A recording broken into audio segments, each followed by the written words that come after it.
Sony patrocina a emissão em Pal Plus.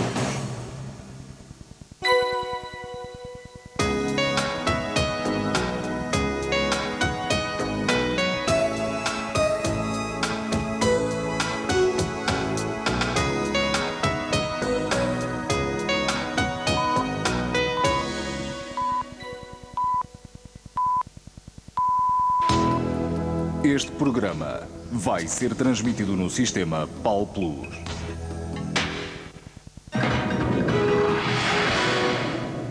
Polícia Judiciária confirma crime da esquadra de Sacavém tem outros agentes envolvidos. Autópsia ao jovem decapitado segue para a PJ nos próximos dias. Tribunal Constitucional chumba a lei da caça, mas a Federação dos Caçadores e Proprietários não está ainda satisfeita. Guerra das placas pode voltar.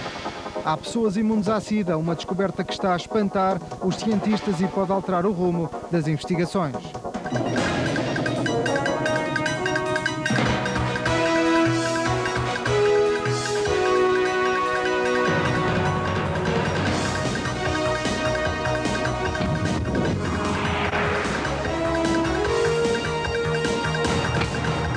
TV Jornal com Elizabeth Barata.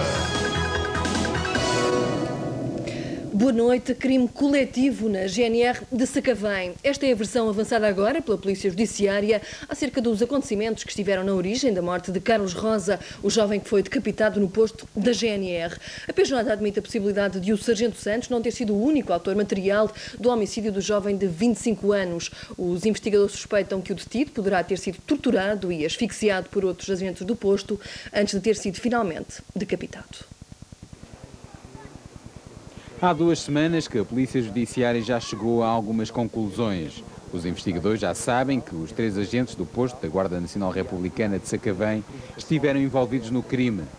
Mas a polícia ainda está à procura de mais meios de prova para confirmar os indícios.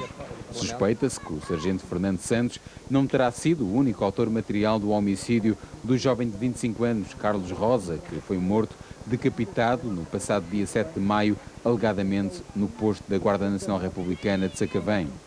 Os elementos que temos é que há envolvimento de mais do que uma pessoa no crime. Não sei, não lhe vou dizer agora quantos são, nem de que forma é que isso aconteceu, mas que há envolvimento de mais do que uma pessoa. Não tem conclusões definitivas, mas já tem elementos que dão alguma probabilidade sobre como as coisas ocorreram nesses termos. De acordo com as últimas declarações dos arguidos envolvidos no processo crime, tudo indica que os 3 agentes da GNR poderão ter participado na tortura e asfixia do detido antes de o decapitarem. A arma que terá sido usada no crime está a ser analisada pelo laboratório da Polícia Científica, mas até o momento ainda não há resultados. Além disso, os investigadores ainda não receberam o relatório da autópsia do Instituto de Medicina Legal. Esperemos que seja possível tirar alguma conclusão desse relatório, porque nunca nos podemos esquecer de um elemento fundamental, é que entre a ocorrência da morte e a notícia do crime e a descoberta do seu autor decorreram 11 dias. Em 11 dias pode-se fazer muita coisa. A arma está a ser analisada pelo laboratório de Polícia Científica. Contamos também para a semana ter o relatório final desse exame. O Ministério Público considera que o caso do decapitado de Sacavém é um processo urgente. Até ao momento, o sargento Fernando Santos é o único arguido que está em prisão preventiva. E, de acordo com a legislação em vigor, a instrução do processo não pode levar mais de 8 meses. De referir que a Polícia Judiciária afirmou hoje que o mais tardar, no princípio da próxima semana, já deverá ter em seu poder o relatório final da autópsia de Carlos Rosa, assim como o exame de balística à presumível arma do crime. E hoje o Presidente da Câmara de Loures lançou críticas a Alberto Costa. Demétrio Alves diz que a criminalidade no concelho aumentou assustadoramente e acusa o Ministro da Administração Interna de não assumir as suas responsabilidades. Loures é um concelho cada vez mais inseguro. Quem o diz é o próprio Presidente da Câmara. Demétrio Alves está mesmo muito preocupado e quer resolver os problemas de insegurança no seu concelho. Os aspectos da segurança estão-se a agravar. Há carrinhas a despejar aqui pessoas, mulheres designadamente, que vêm e que entram nos estabelecimentos, sequestram as empregadas, roubam e fogem outra vez nas carrinhas. A situação dos comerciantes na rua é uma situação catastrófica. A situação, digamos, à noite é extremamente preocupante e não é só em Moscavide, é em Moscavide e na Portela e, para não falar, em toda a zona oriental, que é, de facto, em Sacavém, em Santeiria, na Bobadela, culpa dela, a situação é extremamente perigosa. Há neste momento muitos milhares de pessoas que têm medo de sair à rua por falta de condições de segurança. Fonte do Comando-Geral da Polícia de Segurança Pública de Lisboa, contactada pela TVI, afirmou que o clima de insegurança em Moscavide não é alarmante e a situação está controlada. António Guterres e Alberto Costa estiveram na semana passada na esquadra da PSP em Moscavide para avaliar a situação. De fora ficou Demétrio Alves, presidente da autarquia.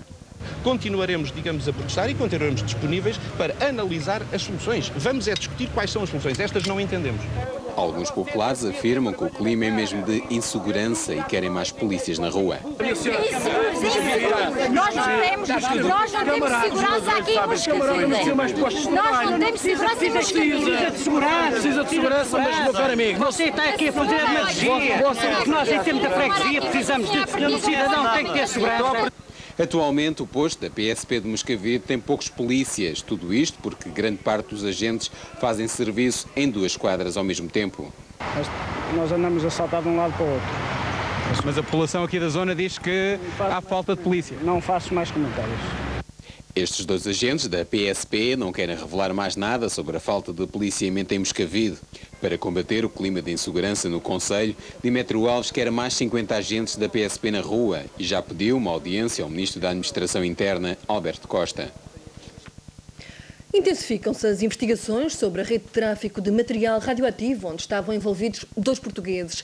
Neste momento, há já quem ponha em causa o tipo de urânio que estaria prestes a entrar no mercado negro e até mesmo a sua existência. É que são muitos os casos de burla em que a mercadoria nunca chega ao seu destino. E, para além disso, há quem tenha dúvidas de que o material apreendido fosse mesmo adequado à produção de uma bomba atómica. A polémica começa aqui. Para ser construída uma bomba nuclear são precisos 50 kg de urânio 235. Uma esfera de urânio 235 em condições de nela se poder realizar uma reação de fissão nuclear em cadeia, autossustentada, necessita da ordem de 50 kg. Portanto, digamos que com 25 kg nós não poderemos construir nem a bomba dos pobres, nem dos ricos. Mas o urânio 235 não tem a apresentação de lingotes de 25 kg. As suspeitas avolumam-se ainda mais quando o Zaire, tido como ponto de origem do produto, não tem capacidade para o enriquecer. O Zaire tem minas de urânio, mas não tem capacidade de enriquecimento de urânio. Portanto, admito, no limite, se possa tratar de urânio, urânio natural. E o urânio natural tem uma percentagem de urânio 235 que é de 0,7%. Portanto, por aí também não vamos a lado nenhum. Por todas estas razões, começa a ganhar consistência a versão de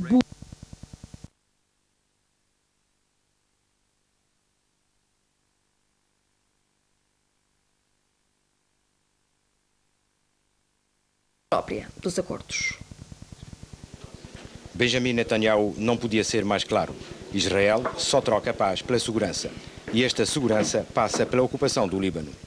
E foi precisamente no sudeste do país que a aviação israelita levou hoje a cabo um raid aéreo contra bases de guerrilheiros palestinianos.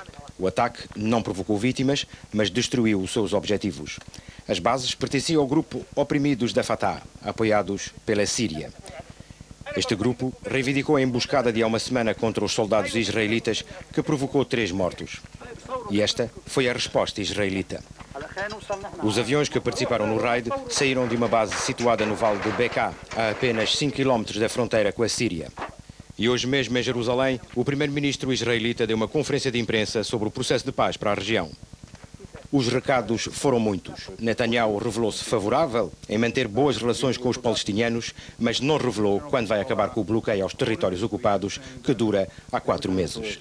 E lembrou que o seu governo tem uma interpretação muito própria do processo, ou seja, a segurança pela paz em vez de terra pela paz. We have our own interpretation of what is land for peace and how much land was given. As you know, Israel so far has given over 90% of the land that came under its control in a war of self-defense. Our belief is that secure and recognized boundaries, which is the other complement, secure and recognized boundaries is the other complement of 242. on 338. That is conveniently forgotten. We are in Lebanon and will remain in Lebanon as long as we believe that our being there, our presence there, serves our security purposes. A posição do primeiro-ministro israelita a uma semana da sua primeira visita aos Estados Unidos como chefe de governo. E em menos de 24 horas da segunda volta das eleições presidenciais na Rússia, a televisão local decidiu pôr os políticos a falar para o boneco. Ou melhor, transformou mesmo os protagonistas da cena política em autênticos bonecos. Yeltsin, Lebed e Zyuganov são as personagens principais. O palco é uma estação de comboios e os diálogos andam muito próximos da realidade. Pode começar a ficção.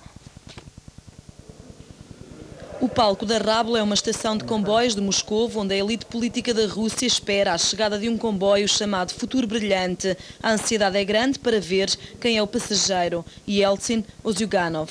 As personagens retratadas pelos bonecos existem mesmo. O primeiro diálogo acontece entre Boris Yeltsin e o general Lebed, é claro, à volta das eleições de amanhã. Что завтра, Зюганов? Вот если победит, не победит. Ну, работы много. Работа трудная, но сделаем. Все будет нормально.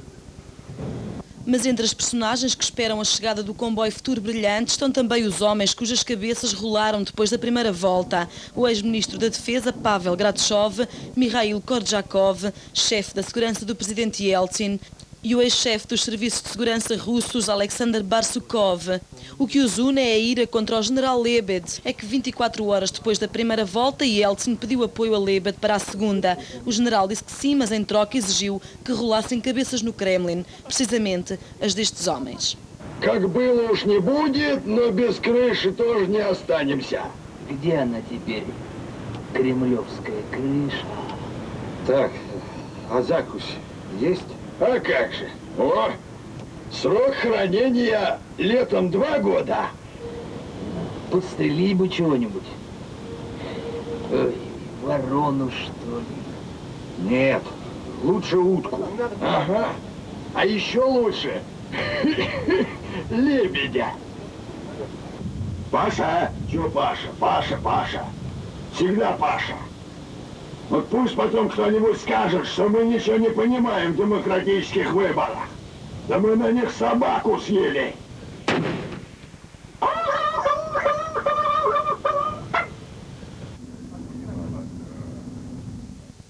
Os russos a falar sério, a brincar. 2 penas de prisão perpétua para cada um dos irmãos Menendez. Foi esta a decisão do tribunal contra Lyle e Eric Menendez, que, para além dos crimes de homicídio, são ainda acusados de conspiração, o que corresponde a mais 25 anos de prisão. Chega assim ao fim a história de um crime que se arrastava há já 7 anos nos tribunais norte-americanos. Tudo começou numa noite de agosto de 89, quando os 2 irmãos mataram a tiro os próprios pais na sua residência de Beverly Hills. A história deste crime começa numa noite de agosto de 1989. Lyle tinha então 21 anos, o irmão Eric 18. São eles que ligam para a polícia para participar o assassínio dos pais. Supostamente, quando chegaram a casa, os 2 irmãos teriam encontrado o pai com 5 tiros no peito, a mãe atingida 10 vezes.